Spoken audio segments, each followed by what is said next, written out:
Muy buenos días, jóvenes, espero que estén muy bien. Estamos ya en una nueva sesión de las clases de historia, sesión número 17.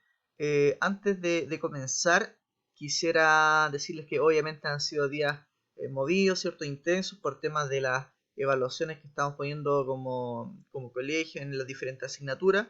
Recuerden que en historia se van a considerar las sesiones 11, 12 y 13. ¿Ya? Esto lo veníamos diciendo ya hace un tiempo atrás. ¿Ya? Por lo tanto, ustedes tienen que tener muy claro que son esas tres sesiones. Hay personas que todavía no me envían sesiones. Hay varias personas. De hecho, a mí me extraña que este curso debe ser uno de los cursos que más sesiones debe. Por lo tanto, por favor, póngase al día. Yo subí un listado, un Excel al tablón de Classroom para que usted vea qué sesiones les faltan. Yo sé que algunos me las han mandado ya para poder subir las notas estos días a Syscall. Lo más probable es que podría haber ocurrido también que algunas personas sí me hubiesen mandado efectivamente su guía, pero por algún motivo yo no la recibí. Ya yo revisé Classroom y recibí mi mail. De hecho, por ahí también alguien me mandó a mi mail personal, no sé cómo, pero eso demora un poco más. Ya también podría haber sido un error. eh, Siempre existen esas posibilidades, ¿ya? Pero por lo tanto, para solucionar todo eso, yo subí ese listado a Classroom, ¿ya? En el Excel, para que usted esté muy pendiente de las guías que les faltan para poder tener su evaluación. Bueno, jóvenes, dicho esto, voy a comenzar entonces con la clase de la sesión número 16, resumiendo un poco lo que vimos en la clase anterior. Hasta ahora, bueno, en realidad, durante todo el contenido de eh, los diseños conservadores o la República Conservadora. Solamente para resumir, recuerden que nosotros veníamos saliendo de un periodo de anarquía, como se le llamaba, o de ensayos constitucionales, y en 1830, entonces, después de la batalla del Ircay, donde ganan los conservadores, comienzan 30 años de república conservadora. Recuerden que nosotros hablamos de tres presidentes, cada uno dura 10 años, porque así lo establecía la Constitución. En realidad establecía que duraba 5 años con posibilidad de reelección, lo que pasó con los tres presidentes, ¿cierto? Y son 30 años donde existe una Constitución que va a ser la que va a marcar la pauta de esta época, que fue la Constitución de 1833, ¿cierto? Conocido como Constitución Portaliana. Es conocida así por la importancia que tuvo Diego Portales para la confección de las ideas que va a tener esta Constitución. Recuerda que Portales tenía ciertas ideas como, por ejemplo, que esta Constitución tenía que ser presidencialista, tenía que ser autoritaria, conservadora y aristocrática, ¿ya? Que en realidad, si lo establecía la Constitución, era establecido también en el país. De ahí la importancia que tiene una constitución y la pregunta que yo les dejé en la clase anterior, ¿cierto? Para que lo discutiéramos. La importancia que tiene la constitución es que establece en realidad la regla del juego de cualquier sociedad. Ahí está todas las leyes y todo el funcionamiento de un país. ¿Mm? Bueno, dijimos que la redacta Mariana Egaña, principalmente, y empezamos a hablar de lo que establecía la Constitución respecto a los poderes del Estado, el poder ejecutivo. Hablamos también, ¿cierto?, del poder legislativo, del poder judicial, ¿cierto?, que no cambiaba mucho. La religión incluso estaba establecida en la Constitución. Y hablamos respecto al sufragio, que dijimos que el sufragio va a ser una cuestión sumamente importante porque solamente un 1% de la población va a estar habilitada para poder votar, ¿ya? Hablamos de algunos aspectos también que establecía la Constitución, como los mayorazgos o lo difícil que va a ser establecer reformas a esta Constitución tan conservadora, ¿ya? Bueno, y el objetivo de esta clase es señalar las características económicas de la República Conservadora, ¿ya? Ahora vamos a dirigirnos netamente a lo económico. Yo les dije que Chile vivía una crisis ya desde la independencia, una crisis que en los ensayos constitucionales se agravó, una crisis que yo les dije que debido a lo riguroso de este gobierno conservador va a poder salir adelante, ¿ya? La gestión para poder salir adelante en esta crisis la implementa el ministro de Hacienda llamado Manuel Rengifo. Él entonces va a ser conocido como el ministro de los gobiernos conservadores y va a aplicar una fuerte política proteccionista. ¿A qué me refiero con una política proteccionista? Que va a tratar de levantar las barreras comerciales con otros países para fomentar la industria nacional, ¿ya? ¿Cómo se hace esto? Por ejemplo, aplicando fuertes impuestos aduaneros. ¿A qué me refiero con esto? una aduana, usted muy bien sabe que es, digamos, el límite fronterizo en el que tienen que pasar todas las embarcaciones o, digamos, vehículos por tierra que traigan alguna mercadería desde el exterior, desde otro país, hacia nuestro país.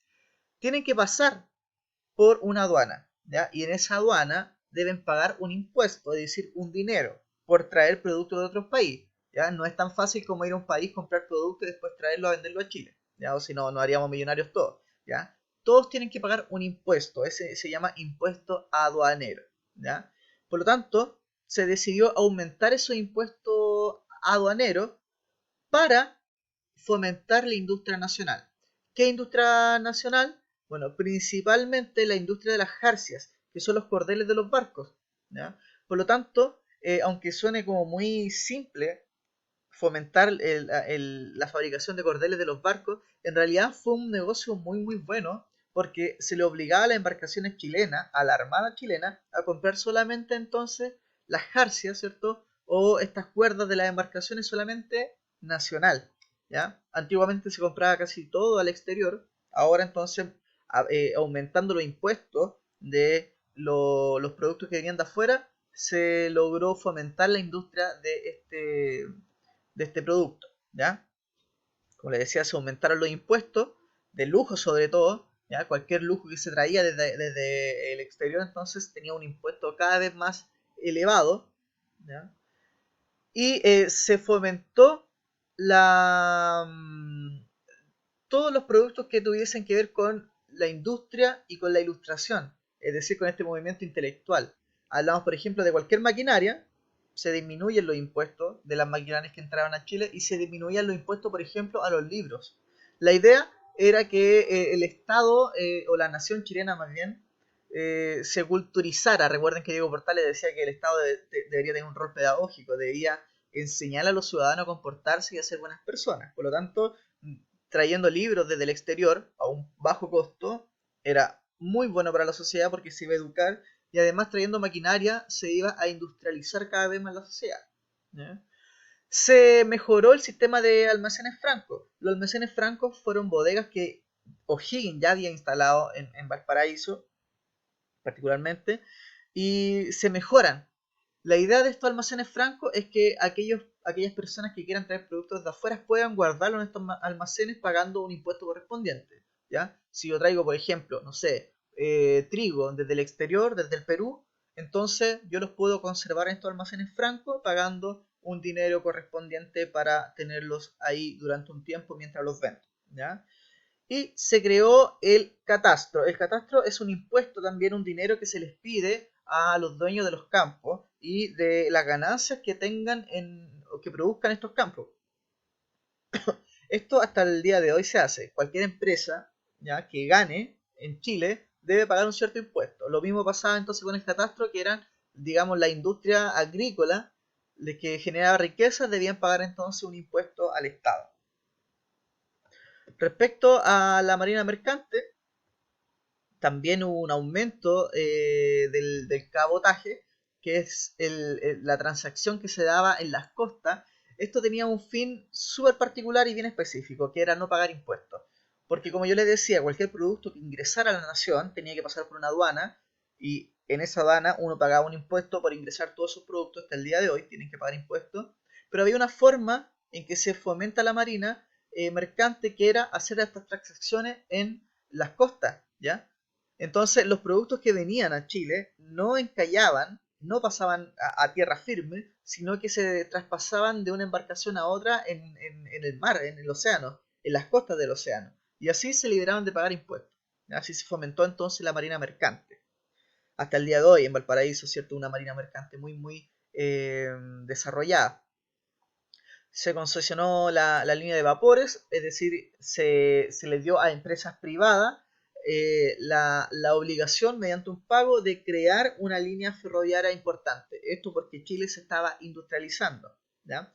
Estábamos en plena revolución industrial, ya les voy a comentar del contexto mundial que vivíamos, que tenía que ver con toda esta idea de desarrollo. Por lo tanto, Chile no quedaba fuera de esto y se le otorgó a una empresa privada el dinero correspondiente para crear líneas ferroviarias en Chile, ¿ya? Se fomentó la pesca artesanal, ¿cómo? Librándola de impuestos. No se le cobraba dinero a los pescadores artesanales para que puedan hacer sus pescas en alta mar, ¿ya? No así, por ejemplo, las pescas industriales o las embarcaciones que llegaban grandes tenían que pagar impuestos correspondientes. Y la ley de contribuciones se modificó para hacerlo más justo, es decir, las personas que generaban menos riqueza debían pagar menos contribuciones y las personas que generaban más riqueza debían pagar más contribuciones. Ya, por lo tanto, los gobiernos conservadores, como ustedes podrán ver, económicamente fueron bastante buenos, desarrollaron la economía y lograron salir de la deuda que teníamos de una forma sumamente rápida, ¿ya? Respecto a la actividad minera, existían otras actividades económicas que eran sumamente importantes. Hablando, por ejemplo, de la plata, el mineral de la plata fue importantísimo porque se descubre en Chañarcillo y en Tres Puntas uno de los yacimientos más grandes de plata, ¿ya? Por lo tanto, se fomentó la minería respecto al cobre también, aunque el cobre no era tan importante como nosotros lo conocemos ahora. El cobre se hizo importante después de la guerra del Pacífico en adelante, comenzó a ser importante el cobre, ¿ya? En el norte chico se daban principalmente las minas de cobre. El carbón sí era un mineral sumamente importante, que se da principalmente en el sur del país, principalmente en Lota o Coronel, al igual que el salitre, del que vamos a ver más adelante. Vamos a tener que ocupar todo un capítulo en hablar del salitre porque es un mundo totalmente aparte, ¿ya? Y que tiene muchas aristas. Bueno, aquí vemos algunas fotografías, ¿cierto? O retratos más bien de lo que es Caldera, y el comercio que se producía mediante las minas, y Lota en 1872. ¿Ya? Vemos entonces algunas de la fotografía de cómo se veían estas ciudades en tiempos donde la minería, ya, del carbón era bastante importante. Respecto a lo agrícola, a la economía de lo agrícola, del campo, ¿ya? Hubo algo sumamente importante que nos favoreció, que en California, en Estados Unidos, y en Australia, se descubre oro. ¿Ya? Hubo unos descubrimientos de oro bastante impresionantes y hubo lo que se conoce como la fiebre del oro. ¿Ya? Eso, entre la década del 1840 a 1850, nos ayudó porque la gente tenía riqueza, sobre todo estos países, y empezaron a comprarnos trigo y harina, porque nosotros éramos productores de estos dos elementos, principalmente de trigo y harina. Por lo tanto, comenzamos a vender y a exportar de una manera impresionante estos productos debido a que estos países estaban llenos de riquezas. Por lo tanto, tenían más acceso a comprarnos nuestros productos. Y eso nos favoreció. Los ingresos generados entonces por estas exportaciones fueron muy bien utilizados por nuestros agricultores, ya que reinvirtieron, empezaron a adaptar los campos a comprar maquinaria para entonces explotar la zona agrícola de una mejor forma. De hecho, si ustedes ven acá, pueden ver cómo entre las décadas del 40 y el 50 la economía del trigo aumentó considerablemente, al igual que el de la harina, ¿ya? Después hubo una baja que vamos a hablar también después por qué se da eso, ¿ya? Que son respecto a unas guerras que se dieron por ahí civiles, ¿ya? Se constituye entonces la sociedad estratificadamente, en una cuestión que se daba mucho durante el siglo XIX, donde en la cima estaba la aristocracia criolla, que eran los terratenientes, los dueños de las tierras y los dueños de los yacimientos de las minas y de las empresas comerciales, y que eran los menos.